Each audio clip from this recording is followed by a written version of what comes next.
In this video, I'm going to introduce you to precedent transactions analysis, our second valuation technique. So the premise of a precedent transactions analysis is that multiples paid in prior M&A transactions provide a relevant reference point for valuing a target firm. Again, there are several pros and cons to this form of an analysis. Some of the pros include that this is a market-based technique. Again, we're going to look at market information. We're going to look at what similar companies traded for in transactions, and we're going to use that market information in order to value our target company. This is a current valuation technique in the sense that if the transactions we use in our analysis are recent, it's going to provide us with a good look at what an acquirer might be willing to pay for our target company today. It's a relative valuation technique. Again, we're going to value our company relative to its peers, specifically its peers that have been involved in M&A transactions in the past. It's also a simple and objective valuation technique. On the downside, again, this is a market-based technique. If the market gets ahead of itself and starts paying too much for the companies that are involved in M&A transactions, that's going to be reflected in our precedent transactions analysis. To the extent that there are no recent transactions, there may also be a time lag in the information that we use in our analysis. We might be using deals from last year or 2 years ago in order to value our company today, and that might not be a reasonable reflection of what our company might trade for in a transaction today.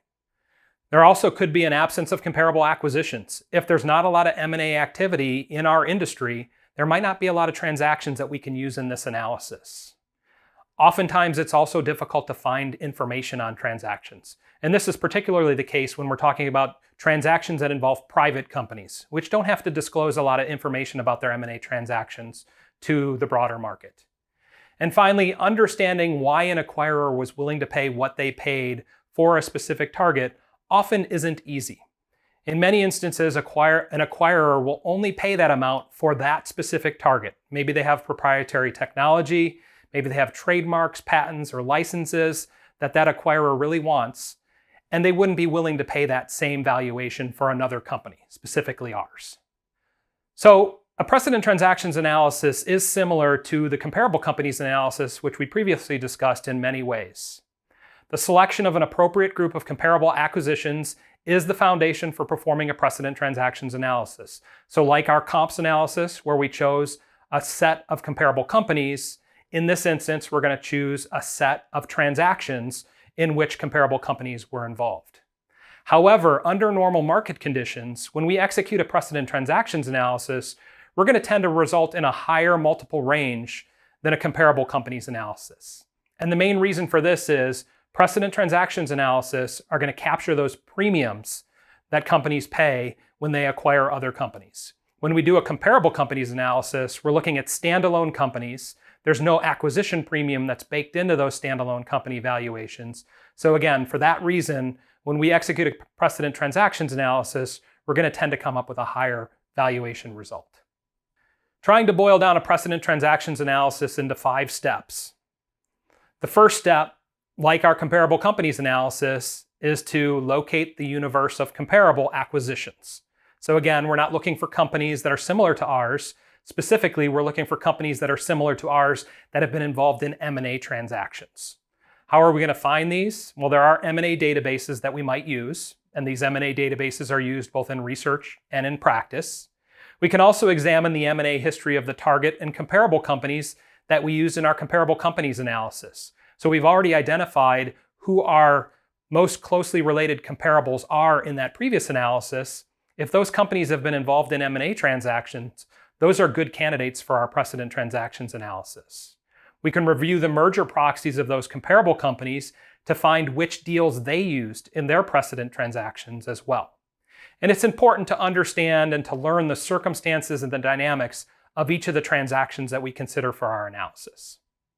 The second step would be to gather information about the deal. So locate the necessary deal-related and financial information. And much of this information is going to come from SEC disclosures. So when public companies are involved in M&A transactions, depending on the type of transaction, there are a number of different SEC disclosures that result. So this could include proxy statements, tender offer filings. This could include registration statements if securities are issued as part of the transaction, and other disclosures, most prominently 8-Ks. We can also look at equity and fixed income research reports, which might provide us with some information on the companies involved in these transactions. The next step is to organize that information, to spread the key statistics, ratios, and transaction multiples, most commonly in spreadsheets. Some of the data that's going to be required include key transaction data, things like the purchase price, the form of consideration that was used to purchase the target, cash, debt, equity, or some combination, as well as key financial statistics. We use this information to calculate key multiples on the basis of actual last 12-month financial statistics, and many of these multiples will mirror the multiples that were used in our comparable companies analysis. However, these multiples will also often reflect the control or synergy premiums that are paid as part of the transaction. So these multiples will reflect that additional value that the acquirer was willing to pay for the target when they made that acquisition. The next step is to do some benchmarking. So we'll lay the information side by side in order to determine whether or not all of these transactions fit for our precedent transactions analysis. And again, this is where understanding those relevant deal circumstances and dynamics comes into play. We want to find transactions that are truly representative of the company that we're trying to value. And understanding those deal circumstances and dynamics will help us with that. The goal here, of course, is to determine the value of our target firm. We're going to use the multiples of precedent transactions to derive an implied valuation range for our target. Again, oftentimes we'll use the mean and the median to establish a preliminary range, with the high and low values serving as reference points. Maybe, again, a ceiling and a floor on the value of our target firm. Oftentimes, the analysis is only going to focus on a few of the most similar deals that we gathered as part of our transaction. So this again suggests that we should start broad, gather as many transactions as we think might fit, because as we whittle things down and do our benchmarking, we're going to realize that there might only be a handful of really similar deals that we can use in this analysis. So that introduces you to the idea of precedent transactions analysis.